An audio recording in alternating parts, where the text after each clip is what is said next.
Let me ask you a question. Why can there be hundreds of guys telling you how to build muscle and get jacked on YouTube, yet most guys out there are more out of shape and confused than ever before? It's because literally anyone can say that they're a coach in their Instagram bio with no qualifications, experience, or results. And then they make a video with generic talking points like eat more protein and do compound lifts. What if I told you that everything you know about muscle building is wrong, and you should be very skeptical about taking advice from people with no real-world experience coaching people in person, coaching people online, getting great results, and have no formal qualifications at all? Today I'm going to give you the unfiltered truth about what it takes to actually build muscle and tell you what generic advice you should disregard. Everyone I know who's ever got jacked went through a phase where building muscle was literally their #1 priority. There's a massive genre of videos telling you that you can build muscle on a relatively low training frequency. And that is definitely true. You can make good progress with just 2 to 3 workouts a week, provided you're training close to failure with compound lifts. You've heard it all before, blah, blah, blah. But what really works in the real world with real people? In my experience, the guys who get the best results, the most impressive physiques with the most sustainable muscle building results, went through a phase where they were absolutely obsessive about the gym. This is a phase where lifting and muscle building was literally the most important thing in their life. Do you have to go through a phase like this? No, probably not. Are there many guys who've built amazing physiques and these physiques have stood the test of time who didn't go through this phase? No. Do you think there's some sort of correlation here? I can almost guarantee that if you go to the most jacked guy in the gym, he will tell you some version of a period of his life where every single decision he made came down to, does this support muscle building? He weighed his food, he tracked his macros, tracked his sleep quality, didn't have cheat meals, said no to family events, said no to going out, ate his meal prep out of a Tupperware when everyone else was eating pizza. Realistically, you need to go through a phase like this as a kind of rite of passage. Is it possible to improve your physique with a minimalist approach? Yes, it is possible, and some people do achieve that. But in reality, the guys who get the best results in terms of strength and muscularity, at least once in their life, go through this phase where they are completely and utterly dialed in. The quality of your training technique is literally the most important thing when it comes to training. Technique is everything. People don't understand this. The quality of your training is everything. No, I don't think you heard me. Technique is everything. Technique is everything.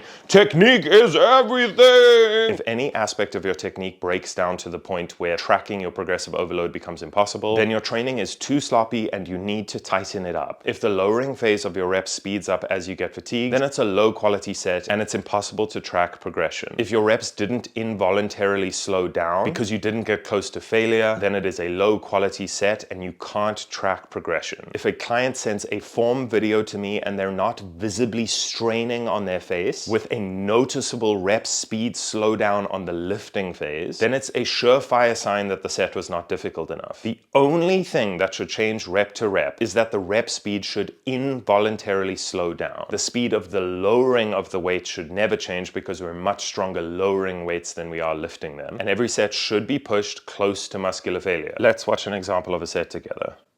So I think I got 8 reps on this incline hammer strength chest. Press. Yeah, so the range of motion is exactly the same. The lowering speed is exactly the same every rep. It's starting to get a little bit difficult, but still I'm controlling the weight under control. Full lockout range of motion is exactly the same. 7th rep here is a bit slower, but the only thing that changes is the rep speed. And the final rep here, tough grinder, straining on my face. And I would say I probably could have done 1 more rep. Next up, we've got this set of chest supported T-bar rows. I think I got 7 reps and failed on the 8th here. That's what a full range of motion looks like. Big stretch at the bottom. And the lowering phase is controlled. It's the same on every rep. Full range of motion, big stretch. That's 5. It's starting to get difficult now. 6, still good form, but it's starting to get really tough. And that was my last good rep. I go for an 8th, but I don't think I get it. Yeah, I don't get it. And then I just bang out some shrugs at the end of a set. So I would say it's a pretty good example of a set taken to muscular failure. That's a pretty good example of what your sets need to look like in order for you to track them accurately and progress them over time. And if this is all making sense in theory, but you want a customized strategy and hands-on support to take all of the guesswork out of your training and nutrition, that's exactly what I do with my clients. You can apply to work directly with me in a one-to-one capacity in my coaching program in the first link of the description. I create the structure and accountability to help you build muscle, lose fat, and get into the best shape of your life. You need to transform into a different person in the gym. Use your aggression, get into a different headspace. This is something people don't talk enough about, but your personality needs to change in the gym if you want to maximize your results. People know me as a lovable goofball, but when I'm in the gym, I'm there to work. Earphones in, time to lock in and actually focus. People think they're training hard, but unless you actually treat it like it's your job to be there, you're never going to get as much out of your lifting as you could. It's cool to socialize a bit in the gym, but if you're one of those professionally unemployed lifters who hangs out at the gym for 3 to 4 hours at a time playing hopscotch on the machines, you're never going to build as much muscle as you could otherwise. The people who get the best results are usually in there for an hour, and it is work from minute one. I see this every day. Workouts are derailed because somebody stops you for a chat and then suddenly you've been yapping for 20 minutes. Make it your goal to be the guy who's got the reputation to not be disturbed while you're lifting. It doesn't mean you're unfriendly, it just means that you're here to work. Hell, my own girlfriend can barely get my attention when I'm locked in on a leg day. I think people underestimate how much little distractions can add up. It reduces your intensity, messes with your focus, and it makes you feel like you've been in the gym for way longer than you actually have been. When all you've done in the last 45 minutes was talk to your buddy, hit on the chick in the squat rack, and do 2 dubious sets of lateral raises. The gym is the iron sanctuary. It's a place for grit. It's a place to do hard work. You need to use your aggression, get into a different mindset, and lock in. The people who are the most jacked are lifting the biggest weights. There's no escaping this fact. So I hear you saying, if I want to be the most jacked guy in the gym, I should focus on lifting the heaviest possible weights. Yes and no. You can't feel the muscle, bro, or mind-muscle connection your way to a jacked physique. The only thing you can do is put a huge amount of consistent tension on the muscle week after week after week. It might sound obvious that the strongest guys are also the biggest guys, but it's not for the reason that you may think. The reason that the people who are most jacked are lifting the biggest weights is because